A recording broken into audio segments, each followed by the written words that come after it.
Bernalillo County is stepping into new territory after the county commission approved a paid leave measure by a 3-2 vote. Now, starting in July of next year, workers in unincorporated parts of the county must earn at least 1 hour of leave for every 32 hours they work. That's going to be the law of the land for any business with 2 or more employees. It doesn't affect Albuquerque, but some Albuquerque city councilors are toying with the idea of making another run at requiring leave in Albuquerque. That's where we start tonight. And with me is Laura Sanchez-Reve, a lawyer and director of government relations with Affirm Incorporated. Catherine McGill, founder director of the New Mexico Black Leadership Council. Tom Garrity's here of the Garrity Group Public Relations, another line regular he is. And former New Mexico State Representative Janice Arnold-Jones is back with us. Thank you all for being here. Now, Tom, this issue narrowly failed Albuquerque last time it went to voters, but we had different language attached to that, didn't we? It was about paid sick leave. This is about just leave. Just do what you want with your own leave, with your own time. Does that make a huge difference here, that language, the wording? Is it something else altogether? The wording's different.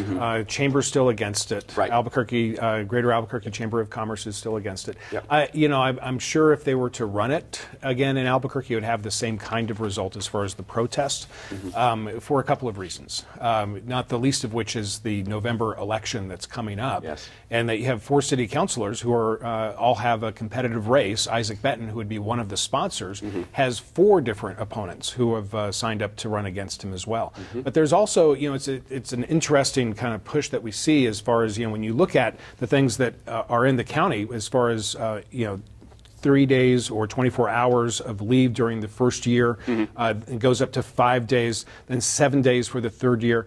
It's really not that much. Now, I say that from my perspective as a small business owner, but it's a very different perspective of restaurants that have, folks who have, hourly employees. That's right. I'm not saying that that's an excuse. Sure. It's just an opportunity for the business owners to figure out their business model so they can do the right thing. And they have the option to offer more.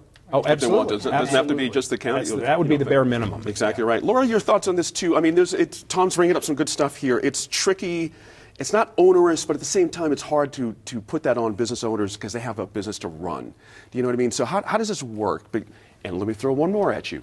The other side of it with paid sick leave is it costs people when you have people coming in sick into your business. So how do you balance these kind of things? Well, as somebody who's fighting a cold right now, that's right. all the travel. Love that setup. I definitely think that it does cost productivity when you have people coming in sick. I mean, right. It potentially makes other people sick.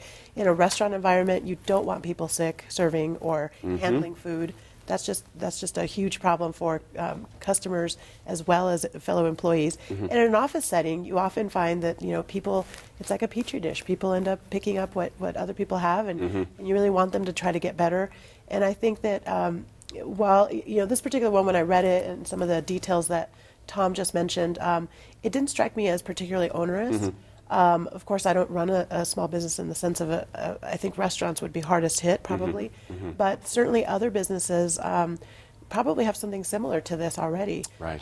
And I think that this is a very interesting New Mexico conversation because when you look at other businesses, other companies in other states, there's laws that require statewide laws. For example, I spend a lot of time in California these days, and there's requirements by state law about what the bare minimum is. So everybody just complies with that. And here I think we make a really big deal about this idea of providing something that's very basic in other markets. That's right. So I think there's got to be a way to make this work. But I do think that politically it's going to be a challenge with the upcoming election. I think there's a reason why we're seeing it be recommended at the city council level as a study right now, which kind of pushes it out beyond the election. That's you always saw a that way to, clearly, right? to get a little breathing room on the issue, maybe That's not right. make it around a litmus test for the election. But otherwise, I think it's not something that's going to go away in terms of interest. That's right. Janice, the idea that for some businesses that have a business, say a location in the unincorporated part, they also have a business here and now. But you see what I mean? It's a bit of a mess there if you've got a multi-location situation there. Can that be worked through? Is that just a little stumbling block along the way? Was that a sign of a fundamental problem with this whole thing? Well, I would say, so I'm just thinking about the businesses in the county area who struggle with just our tax base. Sure. Because it's different. That's right. Different in the county than it is here. But I think there are a couple of things happening. One is PTO is a standard for many. paid time off. We don't care what you do. Right. So it's really not about sick leave. This is about attracting the very best employees that you could get. It's a benefit package. But small companies, this is going to hurt a lot. It is really going to hurt because when you go from being a sole proprietor to the first employee, big step. Second step, the same. I don't know agree. anybody who wants to have sick people, but on the other side, you can't run a business without your employees. Right. So the language about for any reason, I mean, who's going to enforce this? Come on. Right. And so the more regulation you put on business, the more people saying, I'm not going to do this. And I don't know about you, but I don't want to live in a community where we only have big businesses. I like those small businesses. I like the innovation that they bring to the market. Sure. So is this coming? I do think PTO is a standard workforce benefit. But do we really need the city or county telling us to do the right thing? And I just don't think so. There's always going to be bad actors, Sure. but I think they're the minority. Interesting point there. Kathy, one of the things that struck me was the idea that this is easier because if you do paid sick leave and things like that, it's just a whole other kettle of fish, as they say. Health, you got a lot of reporting, you have to report up to lots of agencies. As Janice says, just do what you want with your time off. You know what I mean? And we're not involved with it. Isn't that the better way to go at this point? And just leave the paid sick leave thing behind, that idea behind? I think that is it better or is it semantics? And I think a part of it is, it's 6 of one and half a dozen of the other. Right. And I believe that it is a basic thing that businesses should do. Not all small businesses are against it. I have, a colleague who runs a small business who was a proponent of the paid sick leave law and was very visibly out in front about the fact that he does it in his business, owns a restaurant, and he said, I ran the numbers, and this is a former banker, and he ran the numbers and he said, this is something that I can do, and I feel like I should do it because I want good employees. Sure. And so he offers that as a benefit, and then he winds up having employees that want stay with his company. So I believe that it's something that if people will take a serious look at what the actual numbers are, that it makes sense because it will account for the amount of turnover that you have in your business, which costs more, I think, in the long run. Is that enough of an argument for the business community in your mind's eye? Because think about this.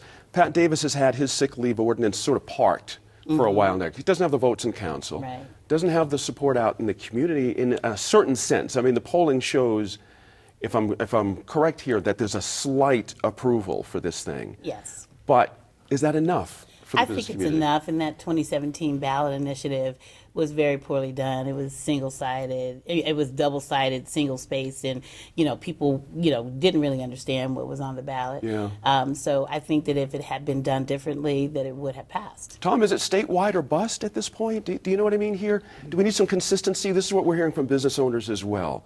Is that consistency everywhere to do business in New Mexico? And Not all that kind of necessarily. stuff? You have Okay. different tax rates based on which county you're doing business in.